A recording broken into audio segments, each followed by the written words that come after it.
Жақсы, өте керемет. Тағы кімде бар, Дана? Әлібек пен атасы не істеді? Әлібек пен атасы өзенді қоқыстардан тазалайды. Өте дұрыс. Айта ғой. Балық атаға не дейді? Балық атаға мені алып кетші дейді. Жақсы, өте керемет. Тағы кімде бар? Ерсу қайта ғой. Әлібек пен атасы қайда барады? Әлібек пен атасы өзенге барады. Жақсы, өте керемет. Жақсы, балалар. Жаңа үй тапсырмасын өте жақсы орындаған екенсіздер, балалар. Енді кепкаларын шешіп, сабаққа кірісеміз.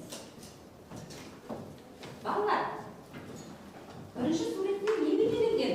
Жағажай. Ал екінші суретте балалар не істеп отыр? Ойнап отыр. Қайда ойнап отыр? Жағажайда. Демек, балалар, бізде екі суретке де ортақ қандай сурет бар екен? Жағажай. Жағажай. Демек, біздің бүгінгі тақырыбымыз Жағажай. жағажайда. Балалар, бүгінгі біздің тақырыбымыз жағажайда. Бүгін біз сабақта нені меңгереміз? Жиі қолданылатын сөздер мен фразалардан құрастырылған шағын мәтіндегі негізгі ойды түсінеміз. Мәтін мазмұны мен кейіпкерлерінің іс-әрекетін нақтылау үшін сұрақтарға жауап береміз. Балалар, біздер кітабымыздың 92-ші бетін ашамыз. 92-ші бетте жағажайда тақырыбында мәтін берілген. Сол мәтінге назар аударайық. Мен жағажайға барамын. Жағажайда бала көп. Мен жақсы жүземін. Өзеннің суы тұщы, бірақ терең. Сондықтан алысқа бармаймын. Жағажайда шөлдеймін. Әжем сусын қайнатып береді. Әжемнің сусыны дәмді. Балалар, бұл жерде кім жағажайға барады? Әлібек. Әлібек жағажайға барады. Жағажайда кім көп екен? Балалар. Балалар көп екен. Енді балалар, осы біздің жаңа тақырыбымызда жаңа бізге таныс емес бейтаныс сөздер берілген. Бұлар жағажай, терең, жүземін, сусын және тұщы сөздер. Енді осы сөздердің мағынасына назар аударайық. Жағажай. Балалар, жағажай өзен, көл, теңіз жағасындағы арнайы демалыс орны. Біз жағажайға қашан барамыз? Қай уақытта? Жазда. Жазда барамыз, дұрыс айтасыңдар. Терең, яғни балалар, біз өзенге, көлге, суға, бассейнге барған кезде біздің қасымызда үнемі ересек адам болу керек. Себебі ондағы су қандай болуы мүмкін? Терең болуы мүмкін. Дұрыс айтасыңдар. Яғни бұл тереңдік біздің өмірімізге қауіп төндіруі мүмкін. Бұл жерде балалар, терең деген сөз өзен, көл, сулардың тереңдігін айтып тұр. Енді балалар, біз суға барған кезде не істейміз? Жүземіз, дұрыс айтасыңдар. Яғни жүземін, бұл суда жүзу. Ал жағажайға барып, ыстықтап, күн ыстықтап не істейміз? Шөлдейміз. Сол кезде біз сусын ішеміз. Шөл дегенде ішетін сусынымыз, бұл сусын. Сусынның қандай түрлері бар? Бірнеше түрі болуы мүмкін. Кім айтады? Бағымұрат. Сусынның компот, лимонад, және минералды су, газированный су. Газдалған сусында жарайсың. Дұрыс айтасыңдар балалар. Сусынның түрлері өте көп. Және біз қандай су ішеміз? Тұщы су. Ащы суды іше алмаймыз, балалар. Тұщы су ішеміз. Сондықтан дәмді, ащы емес деген мағына қолданған. Ал енді балалар, біз жағажайға барған кезде біз ыстықтаймыз. Ыстықтаған кезде салқын не жейміз? Балмұздақ. Яғни балалар, бүгінгі сендерді бағалау салқын балмұздақ арқылы. Қызыл балмұздақ өте жақсы 10 балл. Жасыл балмұздақ орташа 8 балл. Ал сары балмұздақ 6 балл. Яғни төмен деген бағаны. Көрсеткен соңында дұрыс жауап берген оқушылар балмұздақпен марапатталып отырады. Енді балалар, біз өткен сабақта жіптік жалғауының көпше және жекеше түрлерін өткен болатынбыз. Соны қазір бәріміз бір қайталап, бүгінгі сабақпен байланыстырып, жекеше түрде айтып кетейікші, жекеше көпше. Мен суда жүземін, сен суда жүзесің, сіз суда жүзесіз, ол суда жүзеді. Көпше түрде біз суда жүземіз, сендер суда жүзесіңдер, сіздер суда жүзесіздер, ол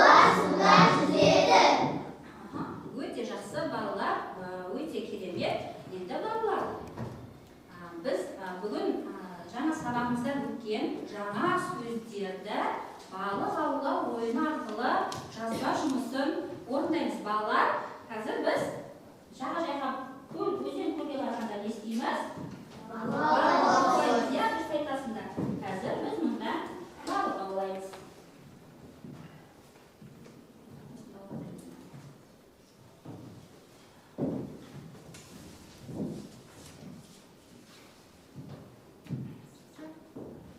Балық аулау ойыны кім шығады?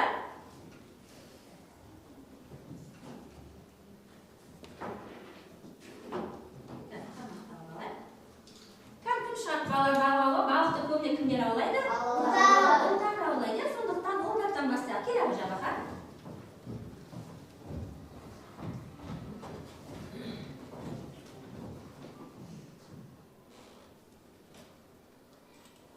Бала бұл жазба жұмысы болғандықтан бүгінгі күнді және тақырыпты жазып отырамыз. Әлібек қалай жүзеді? Әлібек қалай жүзеді? Біз сұраққа жауабымызды жазбаша арқылы тақтаға орындаймыз. Қалай жүзеді Әлібек? Жақсы жүзеді. Әлібек жақсы жүзеді.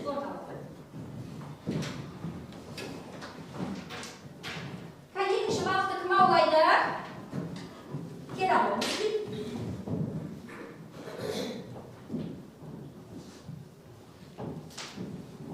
Балалар жазып отырамыз.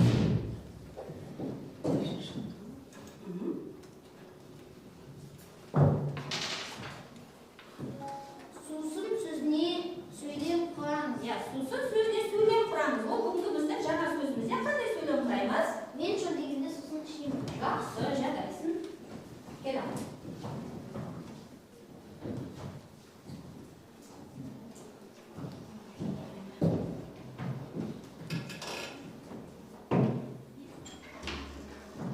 Ал тағы кім аулайды? Балалар, балық аулауға қызықпаймыз ба? Кім аулайды? Дана, кел hoş gel.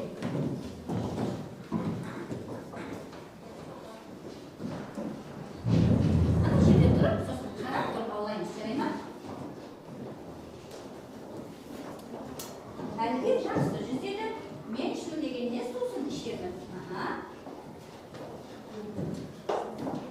Әжесінің сусыны қандай? Әжесінің сусыны қандай? Әжесінің сусыны қандай? Жақсы, кел ғой. Мен шөлдегенде сусын ішемін, жақсы. Жарайсың. Мұстей жабаға. Керемет жарайсыздар. Тағы кім аулайды балықты балалар? Кел ғой.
балық қалған екен. Кім аулайды?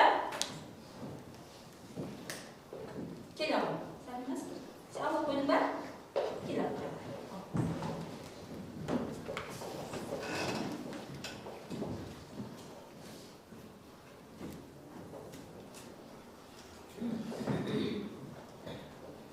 Алиса қайнатып береді.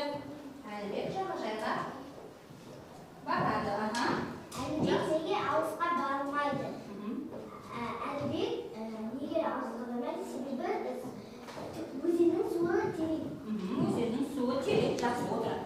Орындай тақтаға. Шадиана, жібек, Әлібек жағажайға барады. Өте жақсы.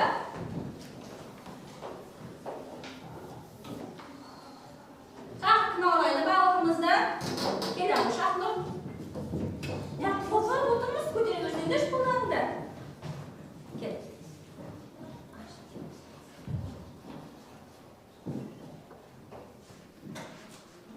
Себебі өзеннің суы терең, өте дұрыс. Енді бір сөйлеп. Жағажайда кімдер бар? Кімдер бар жағажайда? Жағажайда балалар бар.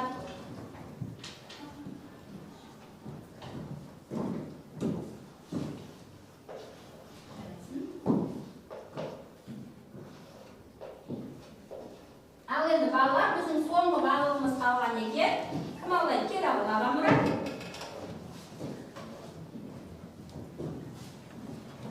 Жағажайда балалар бар.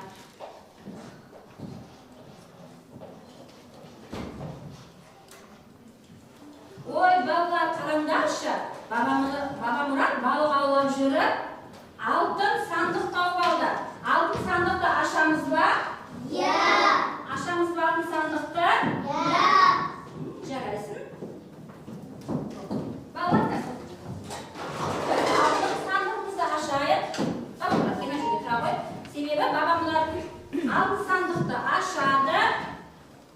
Ой, қараңдаршы балалар, алтын сандықтың іші толған қазына екен. Бұл қазыналарды біз алғымыз келеді ма? Ендеше балалар, бұл қазыналарды алу үшін шарты бар екен. Біз бұның шартын орындайық. Одан кейін барып бізге бұл қазыналарды береді екен. Алтын сандықты Бабамұрат таңдап алғандықтан. Бабамұрат, қайсысын таңдайсың? Сағатты таңдай. Жақсы.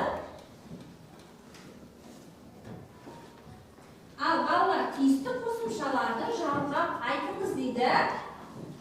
Көпше түрде, Біз шөлдейміз. Сендер шөлдейсіңдер. Сіздер шөлдейсіңдер. Олар шөлдейді. Жақсы, өте жақсы. Бабамұрат, міне саған алтын сағат. Жарайсың. Дана, келе қойшы сізге Дана.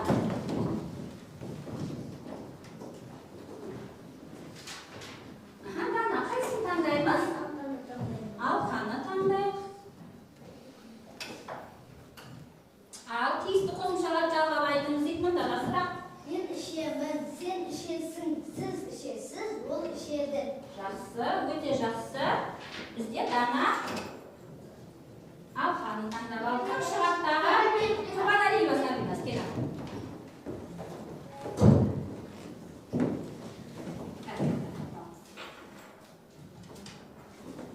Қайсысын таңдаймыз? Мен сырғаны. Сырғаны таңдаймыз. Жақсы. Ал сырғада сөзді ретімен орналастырыңыз дейді. Мен ертең достарыммен жағажайға барамын. Мен ертең достарыммен жағажайға барамын. Өте жақсы балалар.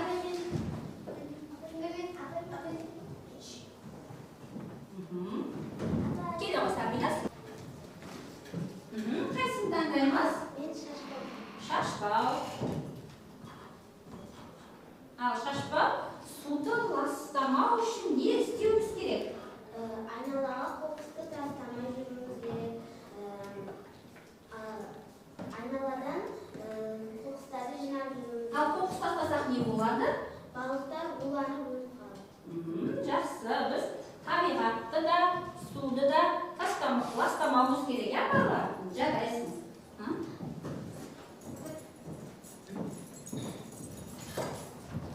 Кел.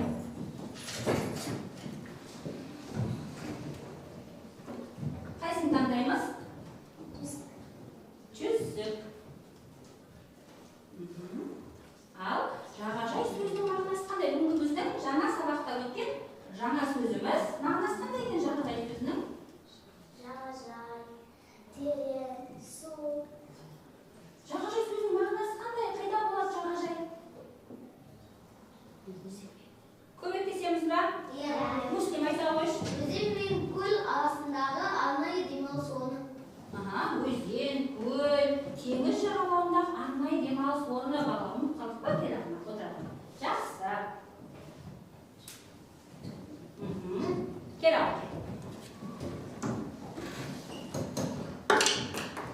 Ал. Қыздарға арналған бір әшекейіміз қалған екен. Білесізді таңдаймыз ба? Ал суда өмір сүрген тіршілік иесін атаңыз дейді. Суда қандай тіршілік иелері бар? Акула, балық, сегізаяқ. Суда тіршілік ететін тіршілік иелері өте көп, иә? Жақсы келді. Жарайсың.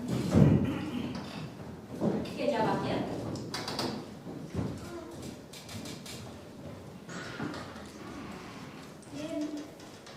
Асықты таңдаймыз.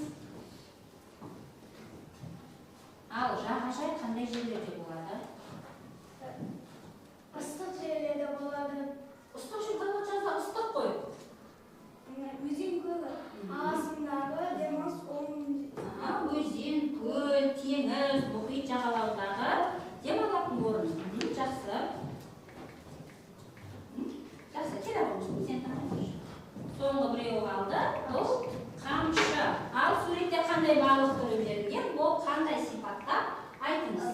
Суретіндегі жыртқыш акула. Ол қандай? Ол жыртқыш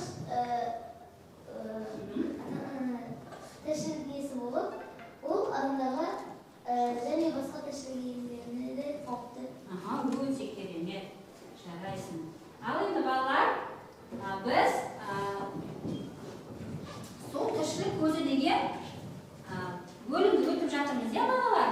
Бұл су тіршілік көзі бөлімінде біз судың адамға пайдасы, оны үнемдеу жолдары бәрі айтылған, иә, өттік, иә? Енді балалар, осы суға байланысты қандай мақал-мәтел білесіңдер? Қана, айтып шығаршы, Сабина айта ғой. Қайнаған қара судың әсері бар. Тақнұр. Ақ су жол табады, ағарып орын табады.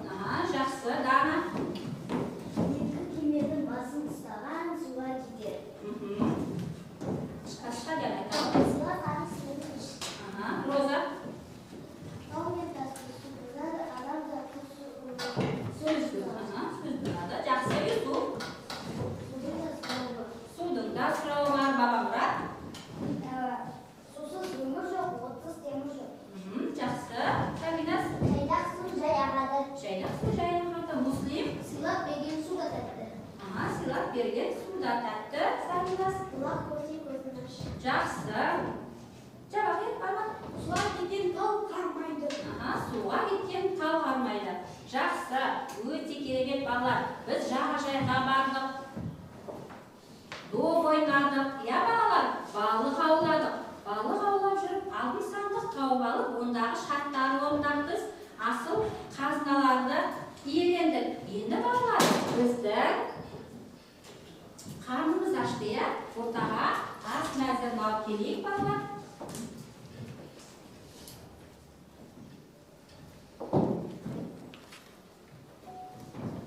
Бұл ас мәзірінде, балалар, екі түрлі ас берілген. Бірі ауыр, яғни біздің асқазанымызға ауырлық ететін ас мәзір, екінші жеміс-жидектер мен бал мүйізді. Енді балалар, біз бұл ауыр тағамдарда қиындау тапсырма берілген, ал жаңағы жеңіл тағамда бізде оңай тапсырма берілген. Қазір бұл жүкпен, яғни паталас досымызбен орындайтын тапсырма. Қайсысын аламыз?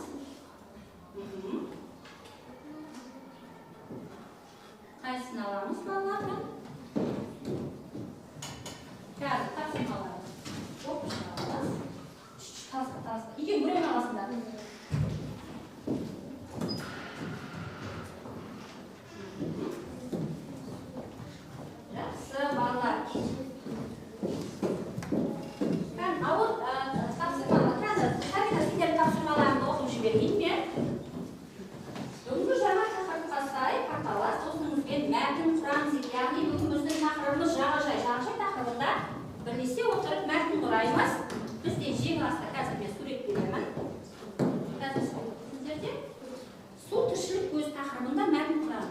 иә су бізге не үшін керек, не үшін тіршілік көзі дейміз оны, сол тақырыптар мәтін құраймыз.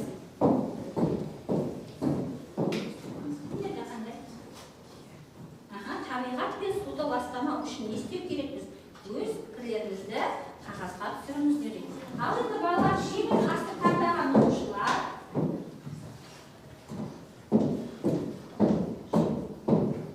кім таңдады? Мына суретке қарап постерді қорғаймыз. Осы суретте не бейнеленген, не үшін бейнеленген?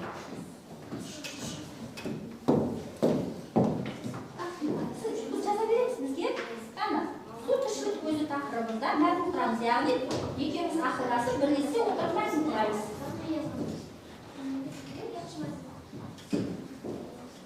Су бізге не үшін керек, не үшін тіршілік көзі деп атаймыз. Сол тақырыпта әңгімелесеміз, жарай ма? Ал балалар 5 минут уақыт беріледі. 5 минутта осыны үлгеруіміз керек.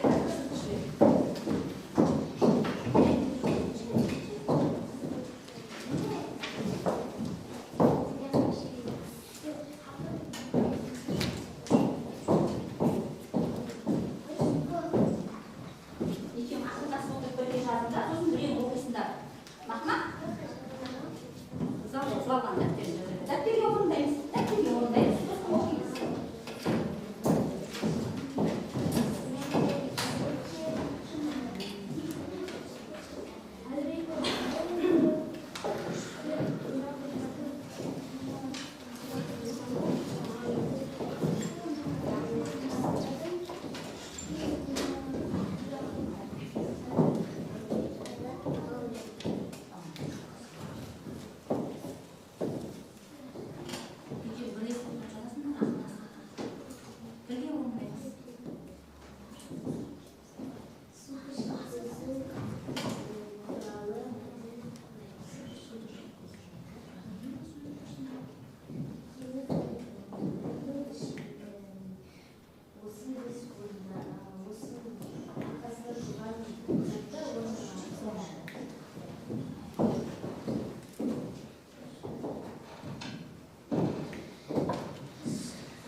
болып қалған сияқты үстіне бастай берейікші.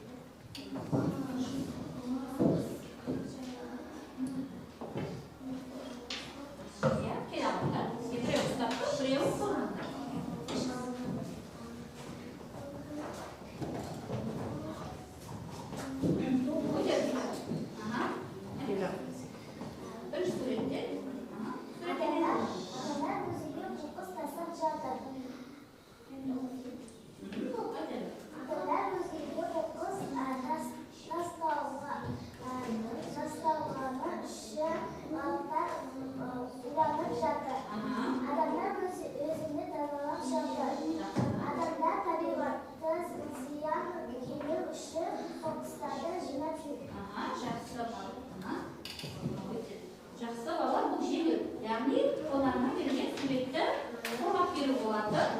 Жақсы отырамыздар. Тағы кім дайын? Келе аға бағымлады. Сәбиназ. Келе аға. Қазір отыратыңдар, сосын шақырар. Оқитындар, орнымызда оқи береміз.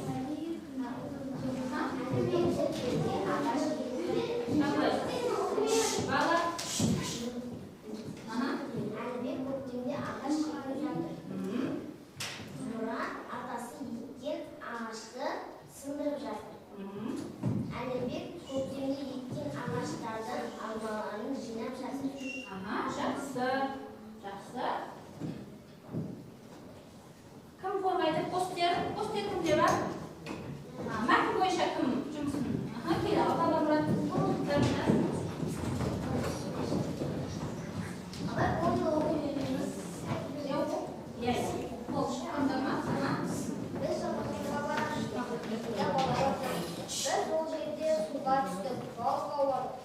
Балық аулап жүріп, алтын сатып тауып алды.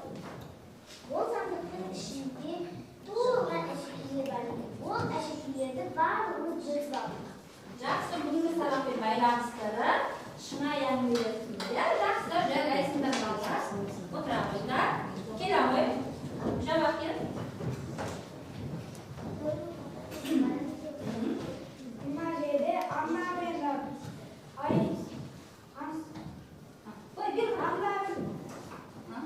мына жерде ана мен аяулым екеуі суда ойнап жүр. Асыл сумен айналысып жатыр. Мағжан да жүзіп жатыр. Жақсы, суда жүзіп жатыр. Нұрислам мана күнге қызығып жатыр. Әлібек пен Әліл күшікпен ойнап жүр. Иә, жақсы. Әйгерім ұстап оқып жатыр. Жақсы. Қарлығаш пен Нұрасыл да доп ойнап жатыр. Батыр ананы суретке түсірді. Жақсы. Неге ана? Неге жібек емес? Неге құндызай емес? Жақсы. Отырамыздар. Бала тақым қалып кетті. Келе қойдана. Сосын екеуі кел. Батыр оқушыларды тұрып оқи берді. Адамдар суды көп пайдаланады. Өсімдіктер мен жануарларға сусыз тіршілік ете алмайды. Тіршілік ете алмайды. Адамдар да судың да сұрауы бар деп бекерге айтпаған. Жерде ащы су көп, тұщы су аз. Біз ащы суды ішпейміз, тұщы суды ішеміз. Біз тұщы суды көп пайдаланамыз, және тамаққа пайдаланамыз. Жақсы, екеуін бірлесе отырып, мәнді мәтін құраған екеуіңдер жарайсыңдар балалар. Бұл студенттер қалыңдар, мәтіндерді оқи балалар. Кім оқиды? Бірлесіп жаздық, иә? Табиғат пен суды ластамау үшін біз суға қоқыс тастамауымыз және ағаштарды сындырмауымыз қажет. Суды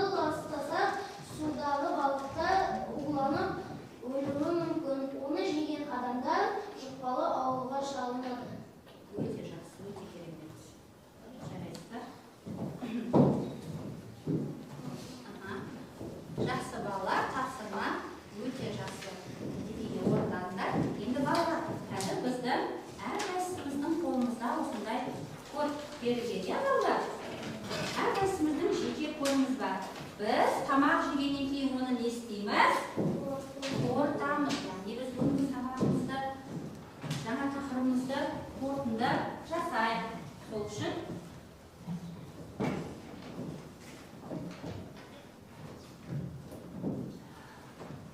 балалар, қазір тақтаға тесттің сұрақтары шығады. Соған біз қолымыздағы код арқылы жауап береміз. Біз алдыңғы сабақтарда бұл әдісті қолданып жүрміз, иә? Ал балалар, мен өзім тез оқып беремін. Әлібек қайда барады? Қайсы? А. Жағажайға, Б. Жағалауға, С. Жайлауға, Д. Жұмысқа барады. Кәді? Роза көтер? Кім? Дана көтер? Кім? Злала? Бабамұрат? Бабамұрат, сен үстіне қалдың. Жақсы. Келесі. Кім жағажайға барады? Әлішер, Әділбек, Әлібек және Әлижан.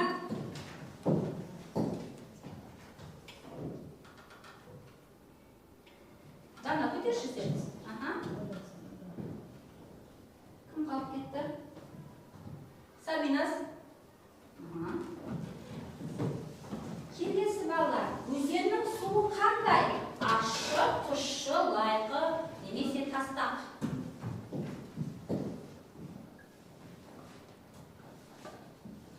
Роза көтер.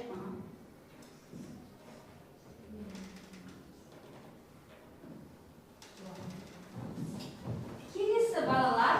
Әлібек жүзе алмайды, суға секіреді, қорқады, болмаса жақсы жүзеді.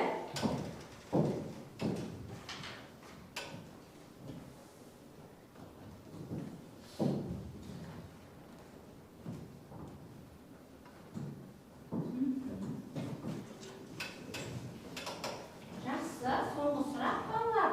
Әлібекке сусынды кім қайнатып береді? Әжесі, әкесі, әпкесі, болмаса әріптесі.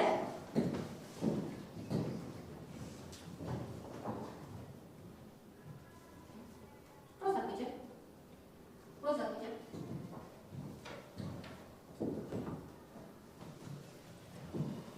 Жақсы балалар. Біз бүгінгі сабақта қалай түсінді?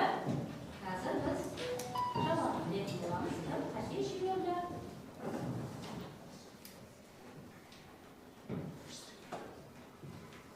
Балалар, бүгінгі сабақта сендерді түсінгендері пайыз арқылы мына жерде көрсетіп тұр. Яғни біз бүгінгі сабақта өте жақсы түсіндік. Шарияда сіз бір сұрақтан қателесіп кеткен екен, сондықтан сіздерге 80% болып тұр. Жақсы, жарайсыңдар балалар.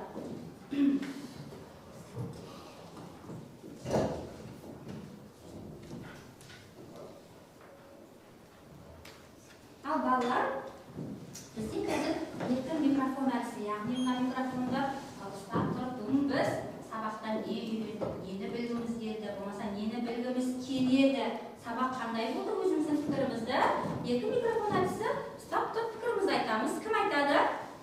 Кім? Кел, ауыздарыңыз неге қысылып беріп отырмыз? Қош жетіп айта бер, Бүгін біздің тақырыбымыз жағажай болды. Бұл жағажай тақырыбы маған өте қатты ұнады. Бұл жағажай тақырыбында барлығымыз сергіп, ойнап күліп отырмыз. Жақсы, сергіп отыр. Бабамға айта ғой. Бүгін біздің тақырыбымыз жағажай. Жағажайда балалар көп, ұзақта көп адамдар болады. Және ойнап келіп жүреді. Жағажай арнайы демалыс орны болғанда, ол жерде адамдар көп. Өте керемет. Кім айтады? Кел ауыр. Дана? Бүгін біздің тақырыбымыз жағажай. Біз жағажайға бардық, жол ойнадық, тіпті тамақ та жеп алдық. Маған өте қатты ұнаған ойын балық аулау ойыны. Әсіресе маған алқа таңдаған өте қатты ұнады. Жақсы. Тағы кім айтады? Сал айтайықшы өзіміздің ойымызды. Бүгін сабақ қандай болды? Не түсіндің? Не қызық болды сен үшін? Маған балық аулау ойыны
Ал балалар, біз өзіміздің балмұздағымызды жақсы тәттілерге айырбастап жатырмыз. Өте керемет. Мүслим, өте керемет. Жарайсың. Ал балалар, біздің бүгінгі сабағымыз үй тапсырмасын жақсы түсіндік, иә? Бүгінгі сабақ түсінікті болды ма? Иә. Осымен балалар,